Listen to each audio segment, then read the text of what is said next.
But the other big story we're following for you is that it is election day for millions of Americans. Today's contests mark the first test of the Trump administration at the polls and really could shape the next steps for the Democratic Party. In California, voters will choose whether to back a new map created by Democrats that challenges the Republican push to redraw congressional lines in Texas. New York City's three-person mayoral race has attracted national attention because of the leading candidate's socialist policies. And then you're also seeing on this map Virginia and New Jersey being highlighted, voters there choosing their next governors. The economy has been a top issue for many by far. A CBS News poll shows 74% of Americans believe the current financial system favors the wealthy, but 37% aren't sure which party has a better approach to tackle the cost of living. CBS News' Jared Hill brings us the latest on all of today's major races. Did you vote yet? Hours before Election Day, canvassers fanned across New York City's 5 boroughs for a mayoral race that's caught the nation's attention. I'm really excited about Zoran. Let us leave everything out there on the field, my friends. Let us do it together. Zoran Mamdani, a 34-year-old Democratic socialist, is the front-runner. Republican Curtis Sliwa, a distant third in the polls, behind former New York Governor Andrew Cuomo, a Democrat running as an independent. Monday night, President Trump officially endorsed Cuomo and threatened to pull federal funding from the city if Mamdani wins. We need a mayor who can stand up to Donald Trump, who can get the funding that New York deserves. The mayoral race here in New York City could prove to be a test for Democrats across the country.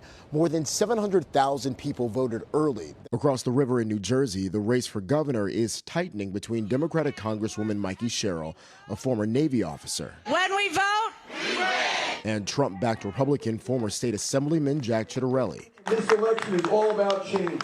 In several posts on social media, President Trump urged voters to vote Republican in New Jersey and Virginia. That state poised to elect its first woman governor in a race between former Democratic Congresswoman Abigail Spanberger and Republican Lieutenant Governor Winsome Earl-Sears.